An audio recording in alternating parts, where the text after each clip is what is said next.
și eu zic de busul 2. Bună seara, eu sunt Trăuleț Laurențiu Nicolae, de pe TikTok și de pe YouTube. Eu sunt un fel de busul Florin 2 ProTV în viitor. Busul Florin de la ProTV, tu care prezinți vremea, tu știi că există, la tine știi că există numai codul galben, portocaliu și roșu. Adevărat. Zice adevărat aici. Dar lumea zice și tu zici că nu există cod violet.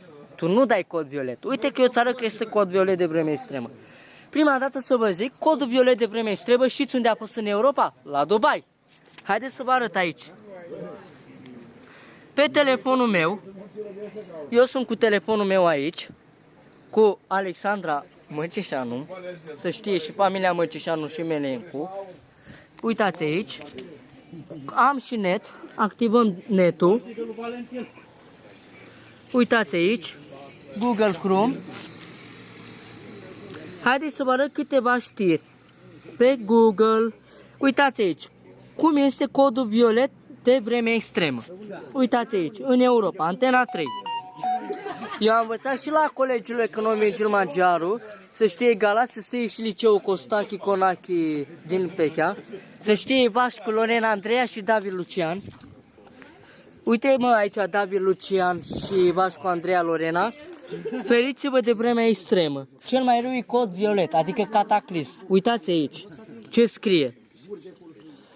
Aici mis în Europa, în Germania, uitați aici. Așa, latitudine, Marea Britanie, contat așa, 100, mai mare de peste 150 km pe oră, vânt puternic. Oh my God, Doamne Dumnezeule! Uitați aici. Imediat. Natura care nu se face imediat, uitați. Bun. Furtuni supercelulare. Asta va veni la noi peste 2, peste 1 an, 2, 3 ani. Furtună supercelulară. Uitați aici. Astea sunt furtune supercelulare. Lasă că e mai încă un minut. Așa, vă intru pe imagini Google. Așa, hai să vă prezint harta, cod violet de vreme extremă. Harta e așa. Uitați aici, astea sunt furtunile supercelulare de la cod violet de vreme, rea, natura o ia razna. Ăsta va veni sfârșitul lumii, mai târziu, mai încolo, nu se știe niciodată. Numai Dumnezeu Tatăl Ceresc știe când va veni. Uitați aici cod violet de vreme extremă pe o hartă, aici este în Europa.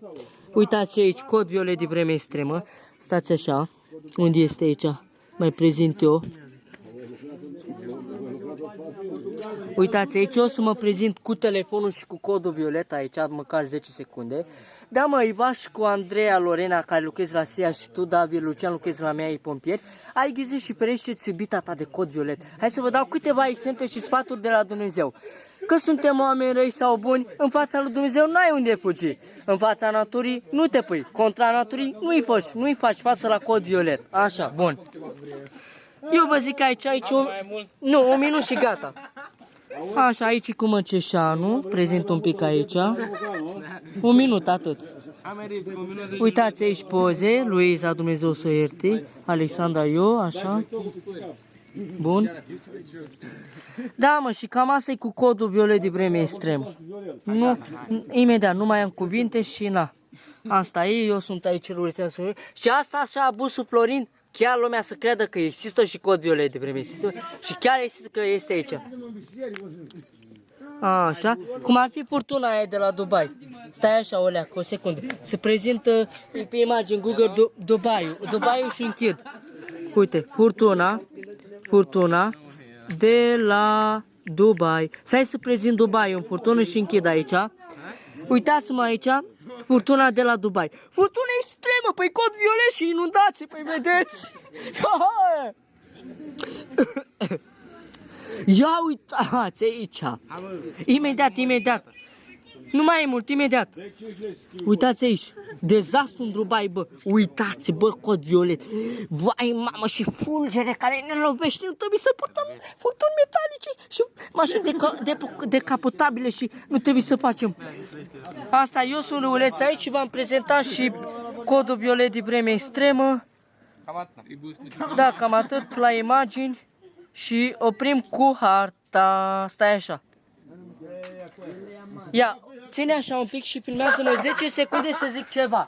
Nu opri. Hai. Aici pechenii, să știi, toți pechea și fetele din pechea. Codul violet de vreme extremă nu iartă pe nimeni, chiar nu iartă pe nimeni. E Andreea, Ivaș cu Lorena și David mai vă surut dulce partea adânc, vă surut așa. Și feriți-vă de vreme extremă și vă rog la Dumnezeu să fiți protejați de vremea asta. Eu sunt aici răuleț. Oprește filmarea și trimite pe WhatsApp.